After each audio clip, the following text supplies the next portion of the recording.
Bonsoir à toutes et à tous, bienvenue dans cette édition de nouvelles. Voici les grands titres qui dominent l'actualité. Plusieurs bandits ont été tués lundi dans la zone de Carrefour-Feuille lors d'une opération policière avec l'appui des membres de la brigade de vigilance de Canapé Vert. Des organisations œuvrant dans la défense, la protection et la promotion des droits humains exhortent l'ULCC à diligenter une enquête sur la gestion des fonds alloués aux subventions destinées aux personnes vulnérables au sein du ministère des Affaires sociales et du Travail.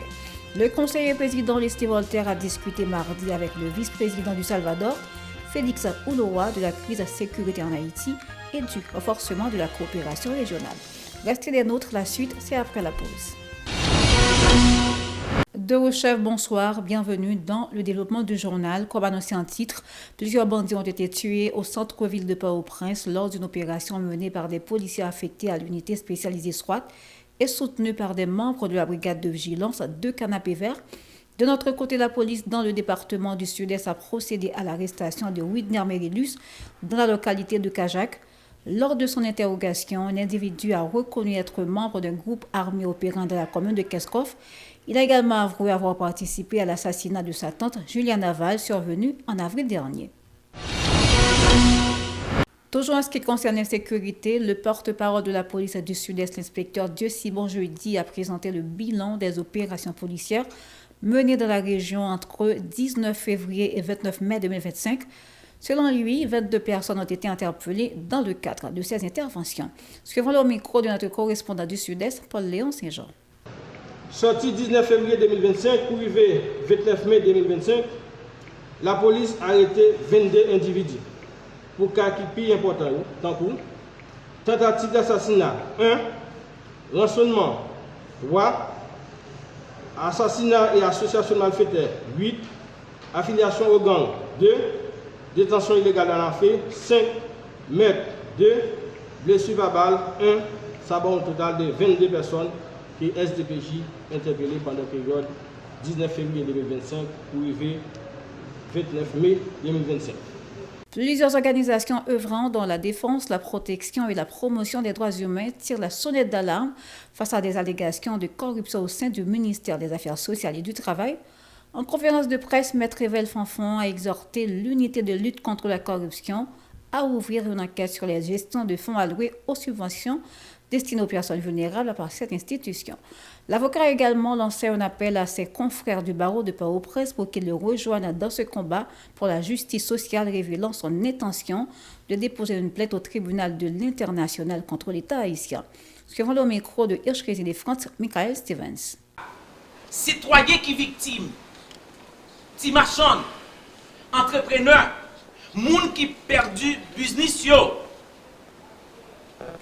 Donc nous faisons appel à eux-mêmes pour que nous capables de constituer un dossier solide pour que nous allions par devant le tribunal contre l'État haïtien et aussi contre ce gouvernement, contre ce pouvoir qui est en place. Donc en quelque sorte, c'est ça que nous devons annoncer à la presse. Et aussi pour nous, qui sommes journalistes, nous avons une responsabilité parce que même avec l'organisation de Ramounio qui là, nous avons une responsabilité comme population, comme intérêt avant-gardiste en tant que groupe avant-gardiste pour que nous accompagnions la population lorsque nous sommes dans une situation pareille. Donc, je remercie nous et l'appel est lancé aux avocats, aux organisations des droits de l'homme, aux autres organisations partout dans le pays. Donc, ils sont capables de relayer nous, ils sont capables de contacter nous. Pour l'organisation de droits mounio, donc ils sont capables de contacter les collègues qui là, Dabinski, Johnny, camarades qui sont intervenus. Pour avocats, ils sont capables de contacter. Pour les gens qui sont dans Mirbalais, ils ont contacté Metal Sendor, ils ont contacté Pasteur en destinée, ils ont contacté un paquet de gens qui travaillent pour qu'on est là dans Mirbalais. Donc, même bagala, donc pour des gens qui sont dans Keskop, donc faites-nous signe ou même qui victime, ou perdu caillou, ou perdu famille, il y a des gens qui disparaissent, il y a des gens qui sont assassinés, qui sont boulés.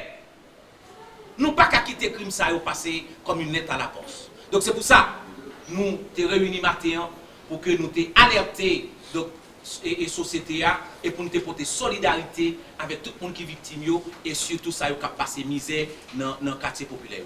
Le conseiller président Leslie Voltaire, accompagné de l'ambassadeur d'Haïti à Washington, M. Lionel Delatour, a rencontré mardi le vice-président du Salvador, Félix Ulloa, en sa résidence officielle. Les échanges ont porté sur la crise sécuritaire en Haïti et du renforcement de la coopération régionale. M. Ulloa a réaffirmé l'engagement du Salvador dans le cadre de la mission multinationale de soutien à la sécurité en Haïti.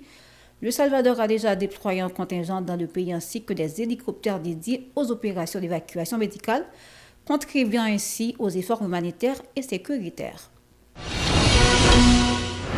Autre dossier, le réseau national de défense des droits de l'homme tire la sonnette d'alarme sur la situation des personnes détenues dans les commissariats et sous-commissariats du département de l'Ouest à la suite des évasions survenues dans les 2 principales prisons de la région et du dysfonctionnement de la prison civile de l'Arcaïe. Les commissariats de Delma 33, Pétionville, Petit-Goâve, Pointe-à-Raquette, Port-au-Prince, Ansagalé et Tabar, ainsi que les sous-commissariats de Bonne-Soldat, Canapé-Vert et Delma 62 sont désormais transformés en centres de détention. L'institution dénonce les conditions de détention inhumaines dans ces infrastructures, initialement conçues pour des gardes à vue de courte durée et non pour l'incarcération prolongée des détenus. Ces derniers sont entassés dans des cellules exiguës, non ventilées et privées d'électricité, livrées à la prolifération d'insectes et de rongeurs selon l'organisation. En météo, une tempête de poussière saharienne frappe Haïti entre le 1er et le 4 juin. Elle entraînera un vent chaud, venteux et brumeux avec des rafales de vent et peu de précipitations. Des passages nuageux sont prévus durant la nuit. Selon la météo, la température devrait être comprise entre 34 et 38 degrés Celsius.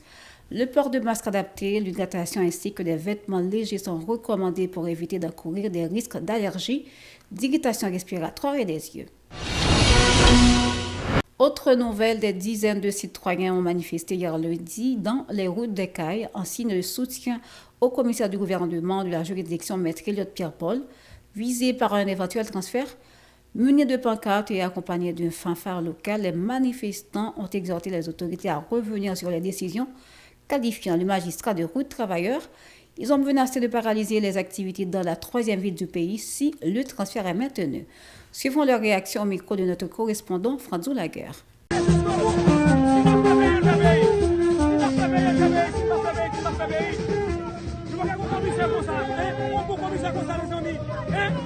Il y a 2 commissaires là, des commissaires Muscat, des commissaires Elliott. Il y a pas de travail à faire dans la ville là, mes amis. À quoi bon pour la changer pour les tirer? À du pays, nous, même, nous, on va situer les gens qui vont, et les gens qui vont situer là-dedans. Et même nous-mêmes, nous, quand là jusqu'au bout. Et nous, aller jusqu'au bout, nous, qui l'avons dit encore. Nous-mêmes, c'est les jeunes garçons. Derrière nous, dans la ville là, nous marchons là, nous marchons jeunes capables. Nous, toujours, après toute façon, nous-mêmes, nous sortir monde dans la société. Et mais nous, ne pouvons pas un commissaire comme ça, mes amis. Pour un seul coup, pour nous aider. Qui ça l'a fait? Qui ça va tourner? C'est pas qui Muscat, ça l'a fait. Et mais je ne vais pas dire ça. Je vais pas dire encore. Si toutefois, je pense que le carreau est commissaire, et allez, nous-mêmes, jeunesse au Canada, nous avons bloqué tout au Canada net. Et pas grand rien qui fait un fonctionnaire dans la ville là. Les bien, on va commissaire aller. Puis le commissaire Elliott, puis le commissaire Muscat. Le commissaire Elliott campé, il dit non, justice pour tout le monde. Ou pas besoin de bailler raquette, ou pas besoin de bailler corps, ou pas besoin de faire aucun bagage.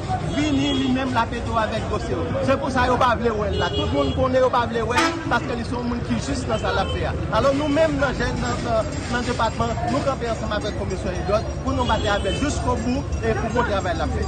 L'Organisation des Cœurs pour le changement des enfants démunis d'Haïti a annoncé une série d'activités prévues en prélude à la Journée nationale de l'enfance le 8 juin prochain. La directrice de cette structure, Mme Christy Lucas, a mis en lumière les principales réalisations de cette structure active depuis près de 20 ans dans les domaines de santé, de l'éducation et de la lutte contre les violences faites aux enfants dans plusieurs départements du pays. Elle en a profité pour exprimer sa gratitude à l'égard des partenaires qui l'accompagnent depuis ses débuts. Suivons-la au micro de Yasmine Sanu Malkamel Auguste. Octobre 2025 qui fait nos 20 ans. Donc 20 ans ça c'est 20 ans qui n'est pas facile pour nous parce que nous travaillons en pile, nous connaissons en pile moments difficiles et au 7 12 je dis capable de nous arriver porter des services en termes de soins, au niveau de nutrition, en termes d'éducation et de protection. En pile si moun dans le pays dans plusieurs départements. Je dis là donc nous-mêmes en tant qu'organisation sociale à base communautaire qui gagnons engagement pour que nous avons fait des plaidoyers pour permettre à ce que nous soyons capables de nous contre violence qu'a fait sous violence dans tout sens, que ce soit ces violences psychologiques, que ce soit ces violences physiques. Nous-mêmes tout, dans le cadre de mission, nous tout, sensibilisation auprès de l'autorité, plaidoyer pour permettre à ce que nous avons un pays, ça c'est vrai combat au Occident. C'est arrivé en Haïti, côté que tout droit de monde capable de respecter quelle que soit appartenance Timoun. Mais l'essentiel depuis ce Timoun, il supposé vivre droit à la santé, droit à l'éducation, droit au loisir, droit pour une identité, droit pour vivre dans une famille. Tout Timoun va gagner même chance, tout Timoun va gagner même droit. Le travail que nous avons fait dans la question de protection de Timoun, nous ne pas oublier remercier plusieurs partenaires. Par exemple, depuis que nous avons démarré jusqu'à aujourd'hui, il y a tout de l'autre partenaire qui arrive joindre nous, continuer à faire parole Timoun, avancer. Tout Timoun va sentir bien, tout Timoun a investi plus dans Timoun. Donc, nous devons culpabiliser les jeunes. Si nous campons, nous quittons le grandi, nous ne pas encourager l'école, nous ne pas faire un métier pour qu'il y ait. Donc, je dis à nous que nous avons dit parce que nous ne pas contribuer pour nous retirer dans la situation. La chargée de communication de cette structure, Mme Naïka Farli-Oulan, a présenté les initiatives prévues, notamment un concours de chant et de dessin destiné aux enfants de 8 à 17 ans, ainsi que la mise en place d'un centre de formation professionnelle en faveur des jeunes déplacés vivant dans les camps de fortune. De son côté, Mme Chérélus, coordonnatrice de programme, a souligné que les activités de formation à l'intention des directeurs d'école sur diverses approches pédagogiques se poursuivront. Il a également annoncé la continuité des campagnes de sensibilisation sur l'éducation à la paix et à la lutte contre les violences basées sur le genre à l'intention non seulement des responsables scolaires, mais aussi des élèves et leurs parents. Suivons leur tour à trop au micro de Yasmine Sanon et Marie-Carmel Auguste. Nous gagnons un concours chant avec dessin que nous avons organisé pour Timoun. Le concours n'est pas limité pour le département de l'Ouest seulement. Tout Timoun qui est dans la province, qui sur tout le territoire national, est capable de participer. Donc, Timoun qui est dans 8 pour 17 l'année, est capable de participer. Le concours a inscrit en baptême épanouissement avec bien-être Timoun, de priorité tout le monde. Un Timoun qui a aimé que les participer dans le concours là. Il est capable de passer inscrit dans le local qui c'est Delma 33, rue Ferry, numéro 11, ou bien il est capable de aller dans 38 53 84 11.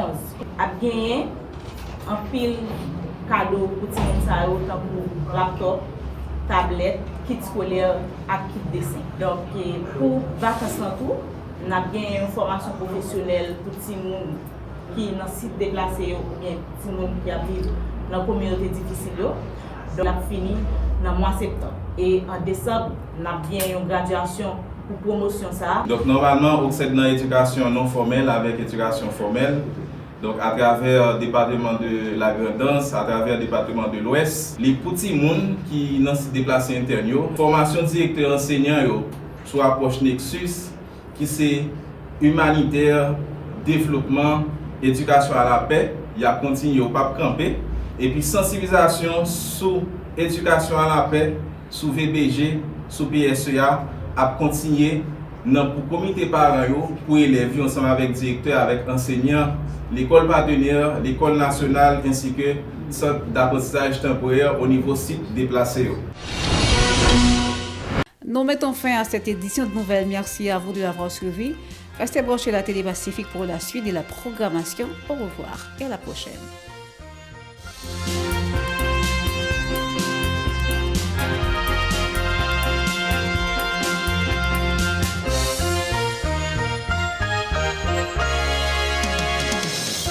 Si vous jugez que cette vidéo est intéressante, n'hésitez pas à liker et partager la vidéo. Et surtout, n'oubliez pas de vous abonner à cette chaîne et activer la cloche de notification pour ne pas louper aucune de nos vidéos.